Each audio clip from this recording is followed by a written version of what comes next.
You're watching Nocturne Press, where shadows breathe, stories bleed, and the supernatural is more than myth. This is an original work by R.W. Buxton, author of Capital Thirst and other dark fantasy fiction, available now on Kindle Unlimited. New chapters arrive weekly. Let the night begin. Episode 3. The Hunger That Remains. From Capital Thirst by R.W. Buxton. Erin's eyes opened to silence. The darkness inside her sleeping pod held the last fragments of dreamless rest. 8 titanium bolts hissed and unlatched, the hydraulic lid lifting with a whisper of precision and weight. The touch of Dupioni silk against her fingers, the chill of brushed titanium against bare legs. It was ritual now. Her way of avoiding the clichés, the myths. No coffins, no crypts, just metal, silk, and engineered solitude. She moved through the townhouse like a shadow, bypassing the bedrooms she never used, drawn instead to the sanctuary of steam and water upstairs. The bathroom was quiet, clean, and alive with warmth. The mirror caught her reflection, flawless, ageless, and yet all she could see was the absence of something she could never name. Last night's blood still lingered in her memory, quick, violent, joyless. A man who deserved to die, yes, but her hunger had bypassed judgment. There had been no time to taste his fear or read his mind. It was instinct, need. And after, only silence. She dressed simply, jeans, cashmere. Checked the burner phone, a message from Gerry.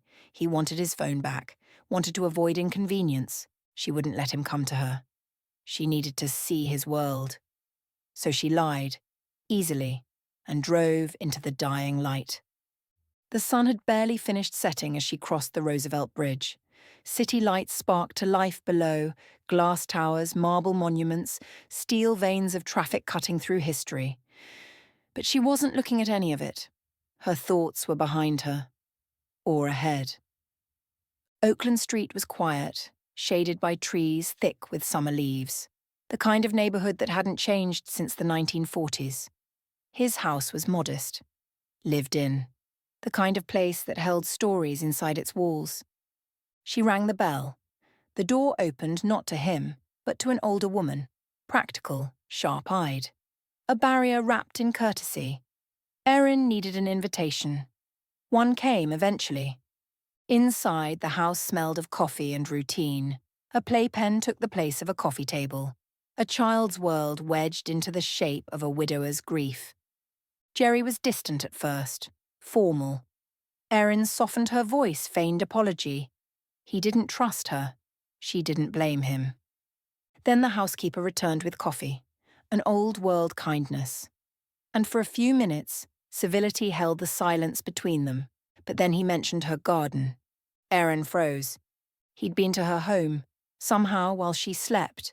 He knew where she lived, her condition, her secrets. He asked with the lightness of conversation, but the weight behind it crushed her composure. She lied, explained away the sunlight, feigned an illness, then pivoted. Was he married? He wasn't. He was a widower. And then, without warning, he told her the story.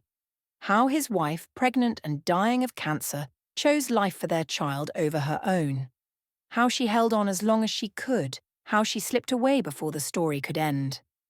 There was no performance in his grief, no manipulation, just the raw, unpolished sorrow of a man who had learned to survive by not speaking.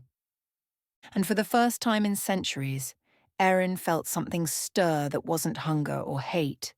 She reached for him, lightly, carefully, touched the edge of his grief with something that might have been compassion.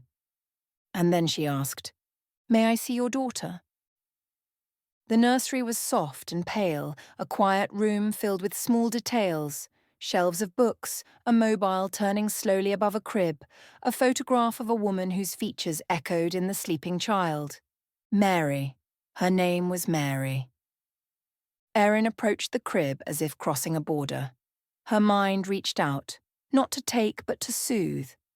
A gentle push of calm. a lullaby without sound. She picked the child up, and the ache hit her like nothing ever had. This was what she'd lost. Not just life, but the possibility of it. The chance to love something small, to raise it, to be needed. The child curled into her without fear, warmth against her cold skin, innocence against centuries of violence. She would have traded it all in that moment, immortality, strength, even the thrill of the hunt, for one lifetime of mornings and lullabies. But she had none of those things, only the hunger that remained. Back at home, the silence felt wrong. Something was off. A presence. A memory wrapped in scent. Garvilla. She didn't need to see him to know. His cologne was a signature of his cruelty. Then pain. Blinding, brutal. His hand at her throat. Her feet lifted from the ground. The man who had made her, who had murdered her and called it rebirth, stood before her, smiling. She broke free, fought back, harder than he expected, stronger. He mocked her, demanded loyalty, demanded payment. She owed him nothing. And when he threatened Gerry, threatened the child, she lost control. Fury overtook fear. She struck him, bloodied him, matched him blow for blow until he retreated. Amused, but warned. She'd crossed a line, and now the others would know. Dawn crept over the rooftops as Erin sat alone in her garden, the lavender whispering in the still air. Her fists were tight. She forced them to open. Her body trembled, not from fear, but from the knowledge that she would kill to protect what was not hers. Gerry had told her his story, unburdened himself to a stranger, trusted her if only for a moment. And the child had fit into her arms like she belonged there. She couldn't. But it didn't stop the longing. She had no family, no future, just darkness, just hunger, just the ruins of the woman she used to be. But now she had something to protect. This has been an original story from Nocturne Press, written by R.W. Buxton. Subscribe for more literary darkness, vampire hunger, and stories that bite.